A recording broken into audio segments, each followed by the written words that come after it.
L'organisation non gouvernementale Congo Peace CETA et la MONUSCO ont organisé à Bunia pendant 10 jours un atelier de réflexion sur la gouvernance aurifère et les conflits dans les territoires d'Ndjougou et de Mambasa. Cette activité a réuni des experts miniers et d'autres parties prenantes venus des territoires d'Ndjougou et de Mambasa pour notamment identifier les liens entre les conflits armés et l'exploitation de minerais qui alimentent les groupes armés dans leurs entités.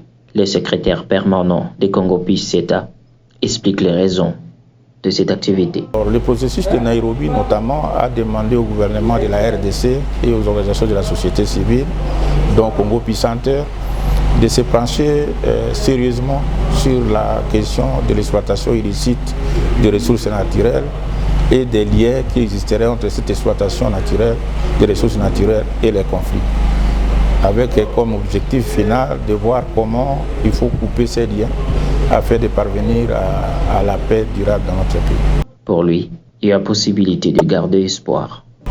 Si nous arrivons à identifier ces liens et les niveaux de ces liens, nous pouvons alors envisager les mécanismes par lesquels on peut séparer l'exploitation artisanale de l'or avec les conflits. Pour le chef de bureau de la MONUSCO en Ituri, les thématiques développées ne doivent pas rester uniquement dans la salle. C'est important qu'après des ateliers comme ceux-ci, il y ait de la restitution.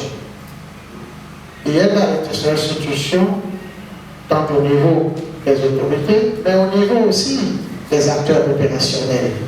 La restauration de l'autorité de l'État congolais, la gouvernance du secteur minier en Ituri, les rôles attendus des acteurs privés internationaux en Ituri, de l'avenir des membres de groupes armés en Ituri, de l'application des communautés vivantes dans des zones minières en Ituri sont parmi les principales recommandations assorties de cette réflexion. Nous recommandons qu'il y ait des activités de plaidoyer qui seront mises en place pour que les recommandations de tous les participants, pour que tout ce que nous avions formulé comme question liée à la pacification du secteur minier artisanal, liée à la démobilisation, liée à la démilitarisation du secteur minier soit effective. Au nom du gouverneur militaire de l'Ituri, les commandants de la 32e région militaire a estimé que cet atelier va apporter un changement.